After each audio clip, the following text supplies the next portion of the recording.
अभिवादन विद्यार्थियों। पूर्व के व्याख्यान में हमने राजनीति विज्ञान के परिभाषा एवं क्षेत्र के बारे में परंपरागत दृष्टिकोण के आधार पर चर्चा की थी। आज मैं आपको आधुनिक दृष्टिकोण के आधार पर राजनीति विज्ञान की परिभाषा एवं क्षेत्र के बारे में बताऊंगी।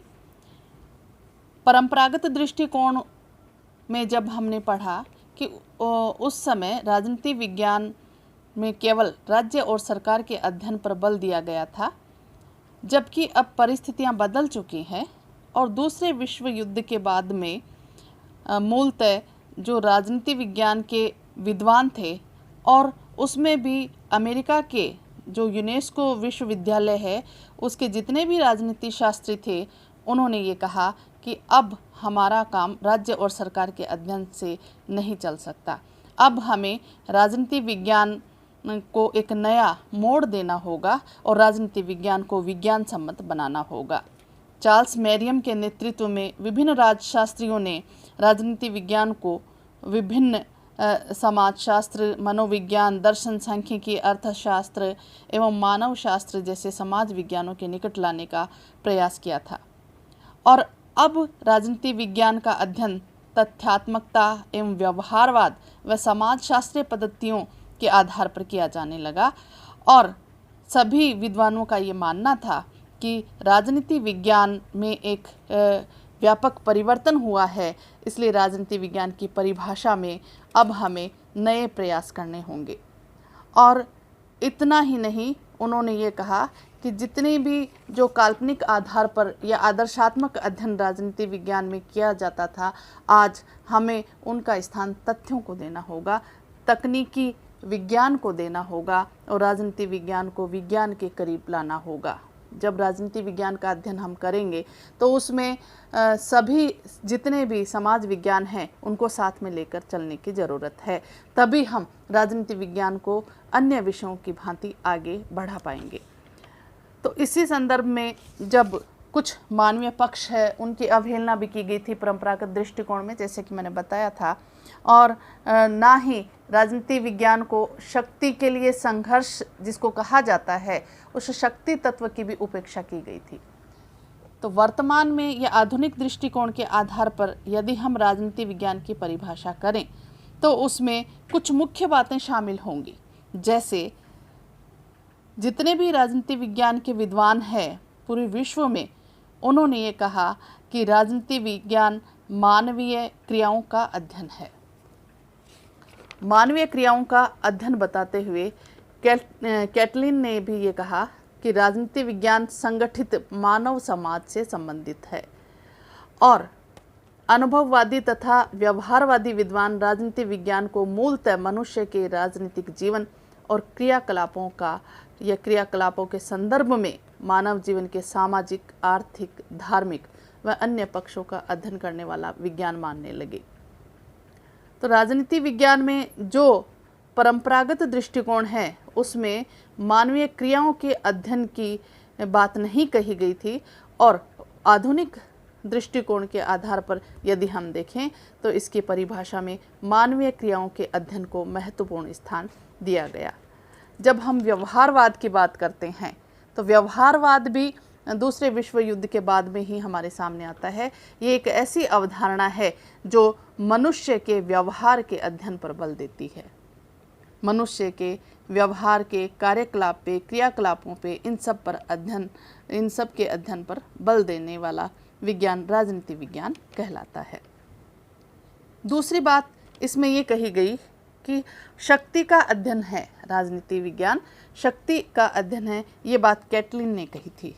कैटलिन ने ये कहा कि राजनीति विज्ञान शक्ति का विज्ञान है और इसी के साथ लासवेल को ले लीजिए या मैरियम है, मैक्स वेबर है, मोरगेंथो है, इन्होंने शक्ति को एक ऐसी बुनियादी संकल्पना माना जिसके इर्द गिर्द राजनीतिक विज्ञान रहता है। तो कैटलिन ने यह कहा कि राजनीति से अभिप्राय सत्ता संघर्ष अथवा सत्ताधारियों को प्रभावित करना है। राजनीति शास्त्र का संबंध नियंत्रणशील समाज में होने वाले कार्यों से है और उन कार्यों पर विचार करता है जो नियंत्रण में संपादित होते हैं। लासवेल ने भी ये कहा, लासवेल ने तो जो पुस्तक लिखी उसमें उन्होंने ये भी बताया कि शक्ति किस तरह से प्राप्त की जाती है, उसका वर्गीकरण कैसे किया जाता है और उसका नियंत्रण कैसे किया जाता है। मोरगेंथो है, एक अंतर्राष्ट्रीय राजनीति विज्ञान के विद्वान हैं। तो मोरगेंथो ने भी ये कहा कि अंतर्राष्ट्रीय राजनीति शक्ति के लिए संघर्ष है। तो आधुनिक दृष्टिकोण के आधार पर राजनीति विज्ञान की परिभाषा में शक्ति तत्व को महत्वपूर्ण आधार माना गया राजनीति विज्ञान के अध्ययन का। और इसी के साथ साथ जैसे राजनीतिक व्यवस्था का अध्ययन है, उसके बारे में भी विद्वानों ने ये कहा कि आधुनिक दृष्टिकोण के आधार पर राजनीति विज्ञान की परिभाषा यदि की जाती है तो उसमें राजनीति व्यवस्था का अध्ययन किया जाना बहुत ही जरूरी है। राजनीति शास्त्र में पद्धति सिद्धांत का प्रयोग अनुभववादी दृष्टिकोण के पूरक के रूप में हुआ है। पद्धति सिद्धांत के समर्थकों के अनुसार राजनीति शास्त्र संपूर्ण समाज या सामाजिक पद्धति का एक अभिन्न अंग है और स्वयं समाज की विभिन्न प्रक्रियाओं का बोध कराता है। इसलिए मनुष्यों के बीच संबंधों में व्यक्त उनके विभिन्न व्यवहारों, जिन्हें राजनीतिक व्यवहार कहा जाता है, के समुच्चय को विभिन्न प्रक्रियाओं के कुलकों के रूप में या समूह के रूप में देखा जा सकता है। तो इस परिभाषा के आधार पर जो हम वर्तमान में राजनीति विज्ञान की परिभाषा करते हैं या वर्तमान में राजनीति विज्ञान को यदि पढ़ा जाए तो उसमें राजनीतिक व्यवस्था का अध्ययन किया जाना अत्यंत महत्वपूर्ण है। इसे निर्णय प्रक्रिया का अध्ययन भी कहा जाता है, डिसीजन मेकिंग। और बहुत सारे ऐसे विद्वान हैं जिन्होंने राजनीति शास्त्र को निर्णय निर्माण तथा निर्णय प्रक्रिया का अध्ययन कराने वाला विज्ञान बताया है। निर्णय निर्माण मानवीय जीवन का सार तत्व है और राजनीति निर्णय निर्माण हमारी संपूर्ण निर्णय प्रक्रिया का एक भाग है। यदि राजनीति शास्त्र सरकार का अध्ययन है और सरकार का मुख्य कार्य निर्णय निर्माण है तो राजनीति शास्त्र को निर्णय प्रक्रिया का विज्ञान भी कहा जा सकता है। और इसलिए विगत कुछ वर्षों में राजनीति विज्ञान के नीति निर्धारण की प्रक्रिया पर विशेष अध्ययन भी होने लगे हैं। तो इस तरह से कुछ ऐसी बातें हैं जिनको राजनीति विज्ञान में शामिल किया जाना चाहिए, या राजनीति विज्ञान का जब हम अध्ययन करते हैं तो वर्तमान परिप्रेक्ष्य में राजनीति विज्ञान की परिभाषा में कुछ नए परिवर्तन हमें देखने को मिलते हैं। इसी तरह से आधुनिक दृष्टिकोण के आधार पर राजनीति विज्ञान का यदि क्षेत्र देखा जाए तो उसमें भी बहुत सारे बदलाव आ चुके हैं, परिवर्तन आ चुके हैं। चार्ल्स हाइनमैन ने तो ये कहा भी था कि राजनीति विज्ञान का क्षेत्र अब इतना व्यापक हो गया है कि उसमें संस्थात्मक संगठन, निर्णय निर्माण और क्रियाशीलता की प्रक्रियाओं, नियंत्रण की राजनीति, नीतियों और कार्यों एवं विधिबद्ध प्रशासन के मानवीय वातावरण को भी शामिल किया जाने लगा है।